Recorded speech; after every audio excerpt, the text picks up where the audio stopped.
higher, further, faster. So, Captain Marvel was a lot of fun.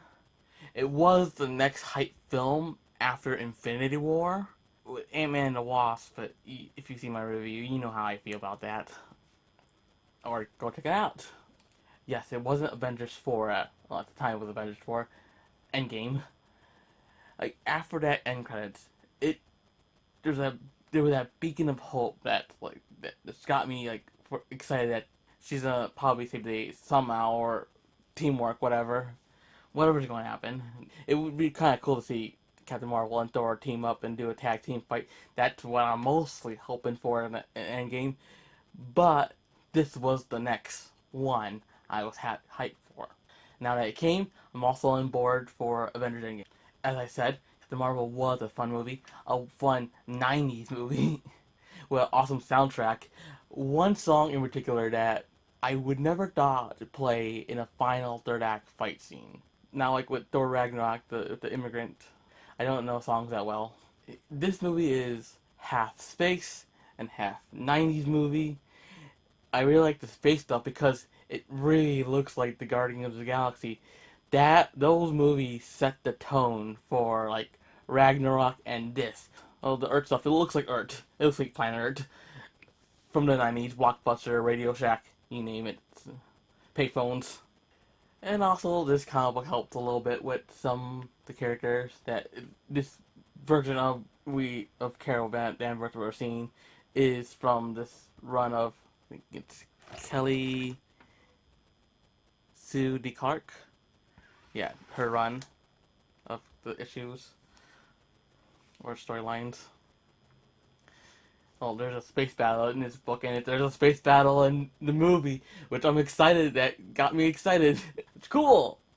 I'm watching the cartoons mostly, but it's good to like read something that's not manga. I always read manga, like One Piece or Naruto. It's good to read something like different, like something from America, something to read where I'm from. So Japan. So let's get to the story now. So she's not called Carol Danvers at first. She's called Danvers, and she's a Kree warrior that lost her memory. And all she knows that the Skrulls were involved in like wiping her memory from her past. And then there's this other character, Young Rock, played by Jude Law. We all thought he was gonna be the Marvel character. I'll get to that part later. Now he's like a trainer slash mentor to her. He's also the one that she tells her memories about, and also the Supreme Intelligence, which is like their leader. And this thing is like it appears as the person you most admire, and Vers is another person that she admires, like, and she's this old lady, like what Young Rock. She like Vers was trying to guess like what who do you see when you talk to Supreme Intelligence, like your brother, your father, or whatever.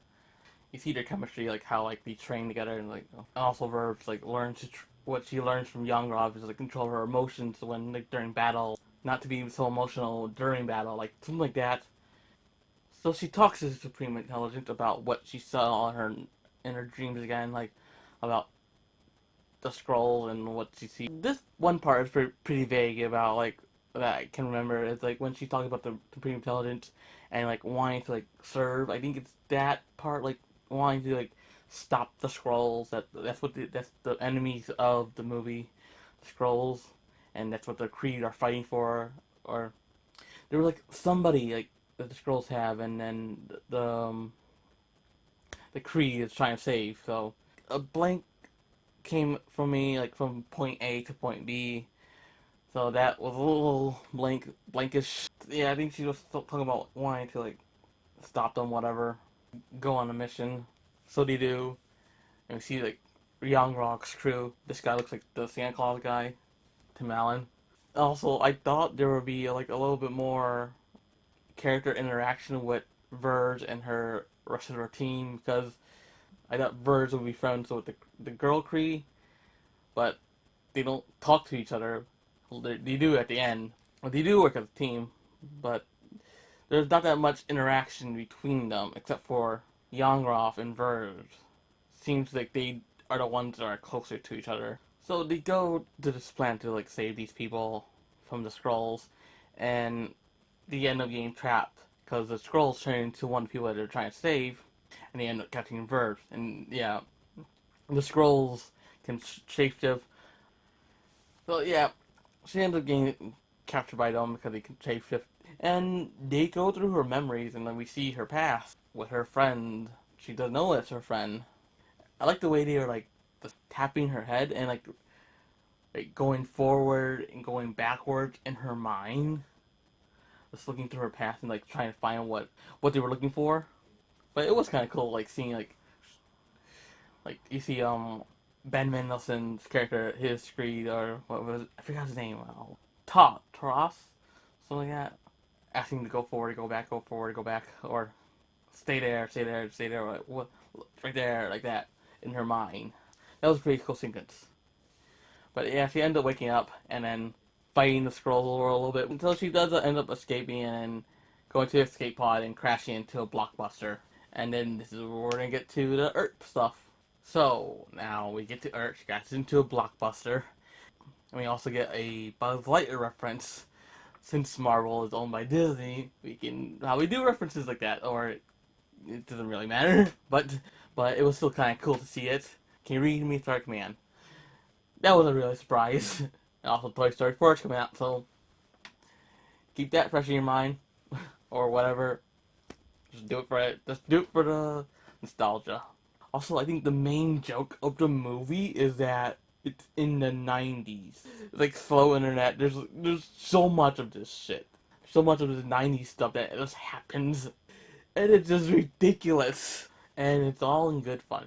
After that, after her little, like, can't reach Star Command, she goes to, like, the police officer, like, asking him, or where's, like, a transmission, whatever, device or something like that, like, and he doesn't know what's going on, because he just sees this lady in this weird green suit, and he points to a payphone, or, he points to a block, no, he points to a Radio Shack, and then, I guess she breaks into Radio Shack, and then steals, like, a Game Boy and other things to, like, rewire the phone to, like, make a transmission call to Yangrov to contact him, and it will be, he'll make it there in 48 hours to the jump at what they're traveling at. And then we see young Nick Fury. God, it looked good. It looked like he was from Pulp Fiction, which I should have saw before I saw this movie.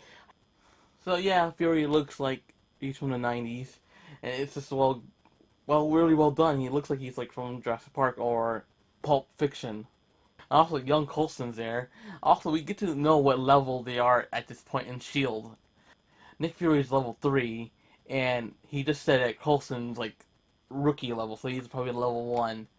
And level 7 is when you get to the higher weird stuff. That's what Coulson was in Iron Man. He was level 7, I think. Or he was level 6 or low at the time.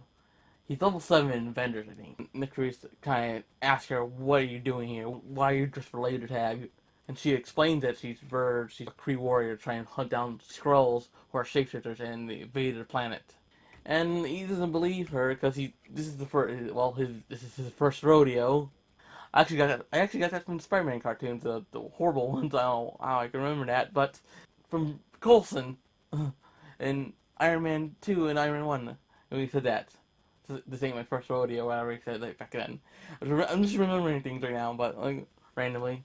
But Fury doesn't believe, or should I say Nicholas Joseph Fury doesn't believe her at first, and then a Skrull attacks them, and then you get into this car chase and a train chase. Superheroes on trains again.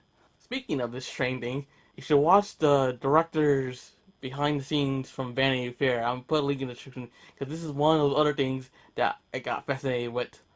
I love Vanity Fairs, the director breakdowns for their scenes. This train is actual moving train, and they did stuff like that on the moving train. Just watch their breakdown of it, and it's just so cool. Just seeing the directors talk about this. I do like how the scene's set up. Oh, because like that old lady punching from the trailers, the Skrull saw the old lady first, and then Verse sees the old lady coming off the train, and then she knows that it's a Skrull. Also, Stanley came on the train as well. Pretty nice to see him. Also, I forgot to mention the beginning. So, in the beginning of the movie, there's a Stanley cameo, the Stanley tribute of all the cameos and interviews that he was part of. I wonder if they're gonna release that for the DVD, unless it's only a movie exclusive. I wonder if they're gonna do that for Avengers Endgame too as well. Well, anyway, it was pretty cool to see. I just have a feeling that they'll distribute for the movie, then when we get on DVD, it's going to be this regular Marvel logo. Unless it's not, it's pretty cool. So the fight sequence is really cool. You see this old lady, it's not an old lady, it's a scroll, and you see people just trying to like stop Verge from like hitting this fake old lady person when it's not, it's a scroll. When Fury and Coulson are driving, they see everything, but Coulson calls Fury, and then the Coulson next to Fury is not Coulson, it's a Skrull, and then Fury ended up getting into a car crash with this Skrull and ended up killing him, and then they end up going to the shield base and end up doing an autopsy on this dead Skrull. I wonder if done with the autopsy or whatever, they see that the director of Shield or Fury's boss, whatever, is the Skrull Talos. So like going back to Verse, she there's this like I guess stone community area thing that she pops out of the scroll that when she defeats them or them whatever sex they are, puts in this thing and you see like other things like memories. I think they were like scanning through her. I think so. And places, and then she ended up going to this one place. And there's like a bar that's in her memories of her hanging out with her friend that she like, or her former friend. She did, well, Verge doesn't know who's in her memories, so I guess acquaintance right now, probably. It's just like this bar, and then Fury and her have a this talk about what's a scroll, what's things, very weird questions that like only a scroll wouldn't know, whatever. I do know if Scroll's been this one particular person for a long time, they start thinking like this person and having memories about them. Like they can act like them, but you like really act like them. They can know what they like and what they don't like and how they interact. Like we don't see this in here, but I do know that from like previous from the Avengers cartoon with Captain. If spoilers for the Avengers cartoon, season 2, Captain America's a Skrull and he acts like Captain America, even though you know he's a Skrull. So spoilers for that. If you haven't seen it, go watch it. Season 2 is really great. I'm ashamed that they canceled that show for a lesser down cartoon. So she explained that like Skrulls can only remember like up to 5 minutes of their memory, but not too long. That's what I was talking about. Like with the Skrulls I've seen from the cartoons, they seem to memorize more instead of just 5 minutes before or 5 hours before. I remember like, the number five. I think, or I just remember number five because I like number five. It could be something else, but I don't know. But I know that the ones I saw from the cartoons are very different from the ones I saw in the movie. In the cartoons, Captain America can remember a lot more things that he remembered, like the real Captain America remembers. So she asks about Fury about like very weird questions about only real Fury would know, and he says I can only eat toast or grilled cheese. Name a detail so bizarre a scroll could never fabricate it.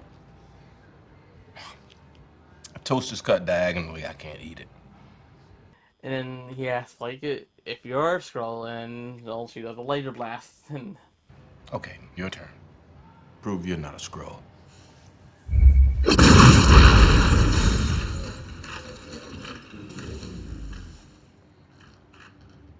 That's a photon blast. And? A scroll cannot do that. I'm just supposed to take your word for that. he doesn't know what a Skrull can do. Like so onward. And then the movie turned into like buddy cop comedy, whatever. And then I'm going to Shield because she wants to know some like high security stuff for I guess trying to get off Earth or whatever, or trying to know what's going on in this planet, or representing history because she has memories of this place somehow for her. We do know. Well, we know obviously. Trying to figure out things out, judging from trailers. So they end up going to Shield headquarters or old Shield headquarters. It's some silly old spy shenanigans. Like Fury with the Tate when he tries to go. That one security guard looked at his badge and like touched the window part of his ID. And he can like take the tape out and then use that as a scan. The second door that they're trying to break into, like, you get through, and then Bird just blasts it with a photon blast, and like, oh, you could have done that earlier. I didn't want to steal your thunder. That's pretty funny. And then you see the cat, Goose the cat. I knew going into this that this cat was up to something, but he's also called Chewie in the book, and he just changed it to Goose for a Top Gun reference to because fighter pilots, and there's a guy named Goose in Top Gun. I haven't seen it, and I do know that there are some things, some references like Google I used to like watching Easter egg videos, so I know that. That's why.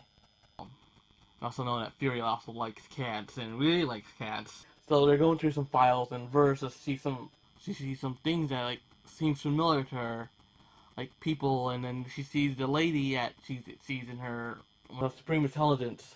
The person that she sees that from Supreme Intelligence is also in this photo that she's seeing. Also, Fury goes to do something else, and then he meets his boss, and his boss just says something wrong that only Fury doesn't like to be called. It's his first name, Nicholas.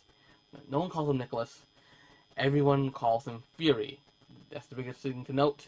And since the Skrulls only remember 5 minutes before, yeah. So Fury the space girl's here and says on this floor, and the floor that he was going to is where the real floor is. Oh yeah, the Skrulls are in Shield, and they need to bail.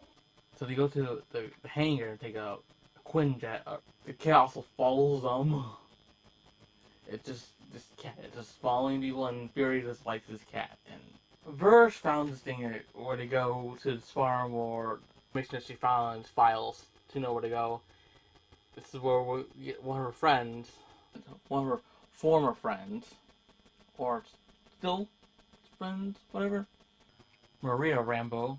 And when you go to the place, and she can't believe that Carol Danvers, her best friend, is alive.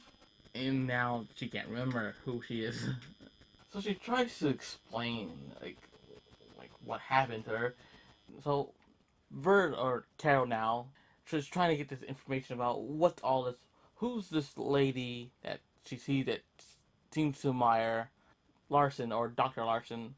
Seems to be an engineer of like the plane that they were building him. Like Carol Danvers was a test pilot for the plane.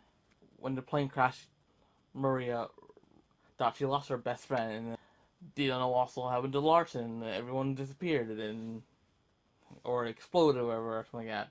Disintegrated. That's about it, what they know. And then Talos comes by.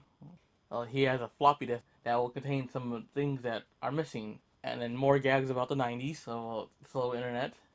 And we see hear a voice recording by Danvers and Dr. Larson. And then this is where Verge / Danvers starts remembering things. And then she goes outside the house, and then this is the shot where it felt so very indie. It felt out of place. You know how indie movies are very artistic. There was one shot where she doesn't know where it's what's happening in the world. She's just in the sunset, and very artsy indie style things. Well, since they're indie directors, it makes sense to do this, but it felt very out of place. How everything is very superhero stylized. It looks like the rest of the coloring of the Marvel universe, how it's set in their tone. And there's this one shot that felt very out of place. Just that one shot. I guess it's to embrace her memory or whatever. It just felt out of place for me.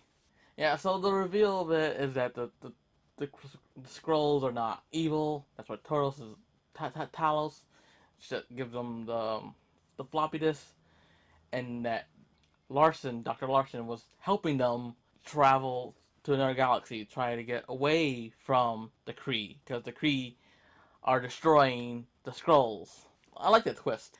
And also, there could be evil Skrulls, like what there could be good Kree, like with Dr. Larson, or should I say, Marvel. Now, I'm fine with this change. I still would prefer if it was a man, because I know Marvel is, or the first Captain Marvel was a male for Marvel Comics, and I also know that Carol Danvers was the love interest, and it changed a lot of things over time.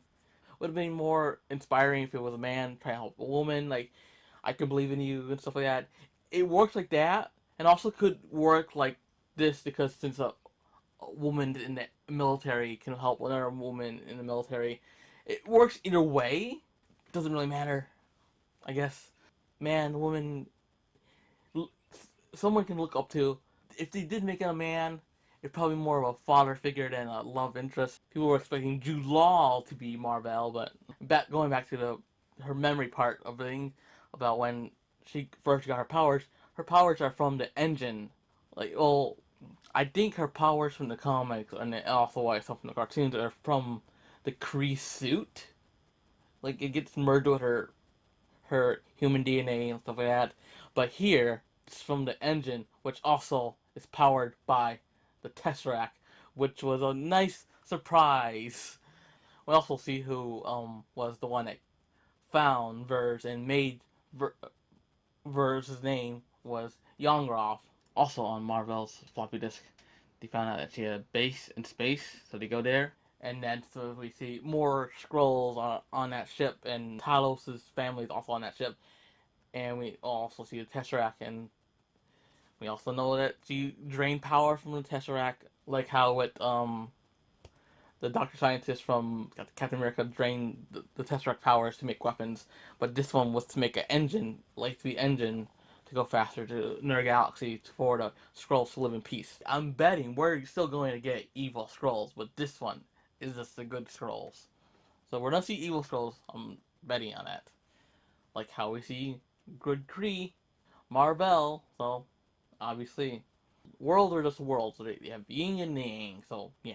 Kree find out that they're on the Marvel ship, and they go there, and then they surround everybody, and then they also end up capturing everybody, and even putting Goose in a little paw cat cuff. Fury doesn't know why they're doing that to the cat. He just thinks it's a little cute little cat, when they know it's a Flerken. Alien cat have like octopus things out of its mouth. He doesn't know that yet until later. So they put the Supreme Intelligence wired on Carol, and then talking to the Supreme Intelligence about like, you know your past now, who you are, and you can't defeat me and stuff like that. And then she unlocks her inner powers, and then this is where she gets all saying, "Oh, I forgot to mention they put the Tesseract in, or they tricked people. They tricked the people in putting the Tesseract in a Happy Days lunchbox with Fonzie on it. Well, they put it in it and they take it out, or somebody takes it out and they put it in it earlier, and all the Kree people think it's in that box, the lunchbox. And this is where we get "I'm Just a Girl" in a final act for a fight scene, which is hilarious and cheesy and fun. I just love that. You never thought you'll hear "I'm Just a Girl" during a final boss fight with all the Kree or what everything. You would think it would be something cool, like in Thor Ragnarok. But no, this is just cheesy fun. This is what I like about the movie. It's just fun for me. Like, even with this part, this is just fun. And she's all Super Saiyan stuff like that, and like glowing and like beating everyone up, knowing that her former comrades never liked. This is what I was talking about, that blue girl. Like, I thought they were my friends or whatever. She turned out like, I always hated you, whatever, something like that. And also we get to learn when everyone's going around that I was gonna say Streaky, that's Supergirl's cat. Goose ends up swallowing some of the Kree people, and then this is Fury Secret Robin, the cat. And then the cat also eats the Tesseract. Also, Talos does not like that cat. He's very scared of it. And we find out why. It's the alien cat that can eat everyone. I wonder if there's a dog like that. There's other cool things, like she learns how to fly, trying to get Young off, and she falls off the ship. And then she destroys all the other Kree ships that were coming in. And that was pretty cool. That's also in this book at the end of their climax. And I'm also a little disappointed that they showed Ronan in this. And we know that Ronan is a Kree warrior, and he was also in Guardians of the Galaxy. And we didn't even hear him speak. I was kind of a little disappointed by that. I wanted to see more of him, like, be a general, because that's what he was. Instead of him just yelling all the time. Call me boy! I will unfurl 1,000 years of Kree justice on Xandar and burn it to its core! And renounce your paltry gods! Your salvation is at hand! Yeah, shut up, you blue-faced weirdo. I wanted to see him more of like a general. I just want to see that side of him, but we didn't. We also saw that one guy that was saying to Star-Lord, who? Younger version of that character. Yeah, her destroying spaceships and everything, like, being cool. And then she goes to Yongroff, and then Yongroff was like, how face me one-on-one, there's no powers, no nothing. And she doesn't really care, doesn't really respect him anymore. Just blast him, like, shut up. You lied to her for the many years, and you don't deserve a fair fight. But she doesn't kill him and just sends him back off into the Kree homeworld. Also, when Fury and Maria Rambeau and Talos are coming back to Earth, on the cat scratches Fury on his eye, and I'm fine with that. It's also an alien cat, so it's also probably infected really badly, because I just recently saw The Winter Soldier before I saw this movie. It was on FX, and you see like weird like veins popping out of his eye, so there could be some like weird infection in that alien cat. It's not a normal cat. I've been tracked by a cat, but yeah, a normal Earth cat, not alien cat. It's probably have a weird bad infection. Fury said it was fine, but then Talos goes like, "Oh, it's not fine." And it's probably really bad infection or some kind of alien disease he got. They probably didn't know what they're going to do with it in the first place. So just scratch, just make it the cat scratch, whatever. Don't really care.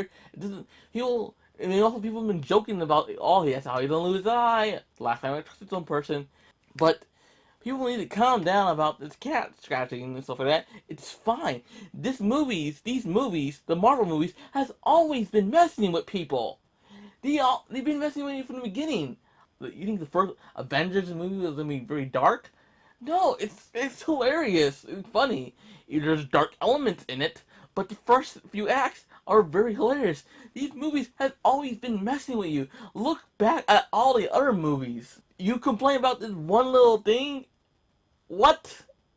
It's also your fault because you've been saying this meme that you've been putting this meme down on the internet, and people in Marvel just like, hey, we just give the fans what they want, and you get upset about that. The internet, most of the internet gets upset about that.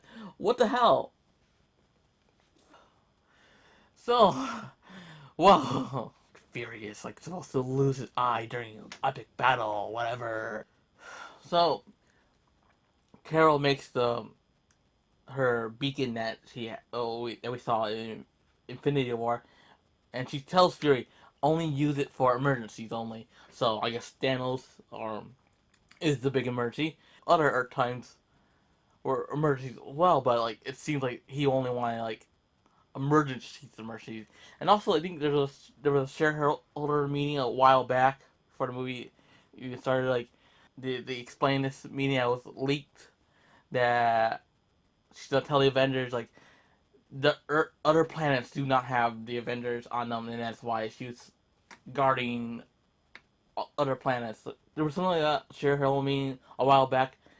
Whatever, we're gonna hear something like that in Avengers. Yeah, that's why she's not coming back to Earth for a little bit, and then this is what the big main thing, that big emergency, the Thanos emergency. That's the big emergency. Other things seem like emergency, but Fury had the Avengers for those emergencies. In Iron Man 1, he says this. Jarvis. Welcome home, son. I am Iron Man. You think you're the only superhero in the world? Mr. Stark, you become part of a bigger universe. You just don't know it yet. Who the hell are you? Nick Fury, director of S.H.I.E.L.D. Oh. I'm here to talk to you about the Avenger Initiative. He has other heroes to do the hero work. See? Thor, Captain America. Once he moved up S.H.I.E.L.D., he knew about Captain America. See? He was probably trying to get Hank Pym to be a part of Avengers Initiative for a long time. Well, she also helped the Skrulls back to their home, find a new home. So, the end credits. I got excited because there's a clip from Endgame.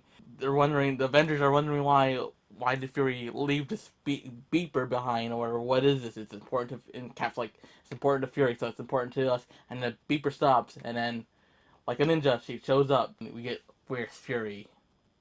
Ooh. She also looks different. Her armor's different, or her suit's different. It could be that she changed it over time, whatever. And also, the next end credits is, like, the cat spitting up the Tesseract. Gross. Speaking of, and also the last thing to note that I also saw this IMAX, so I gave this little pamphlet for a poster, and this collectible coin. Also, this is the second showing that it was very quiet. I'm talking about as like theater experience, because when I saw the Avengers in IMAX last year, it was also very quiet. Like, there's some chuckles, but it's like it was a packed room still.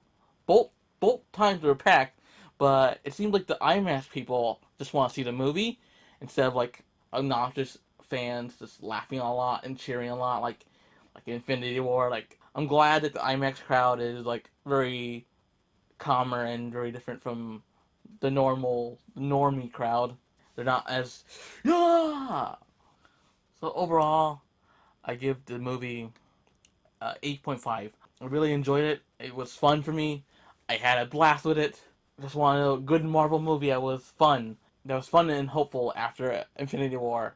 This is what I meant to watch. Action, fun movie, which was this. One last note. We were complaining about Brie Larson or her character in this movie, but I not being more expressive or whatever. She's moody throughout the whole entire thing. She doesn't know what she is. You would be moody throughout the whole entire thing. She's just grumpy. You would be grumpy and moody if you didn't know who you are. So it makes sense for her to be like this. She's grumpy. So, what did you think of Captain Marvel? Did you like it? Did you not like it? Did you that was fine? Please leave a comment down below. Give me a like, it helps me out, and subscribe for more. I've been Matt Film One, and see you later, moviegoers.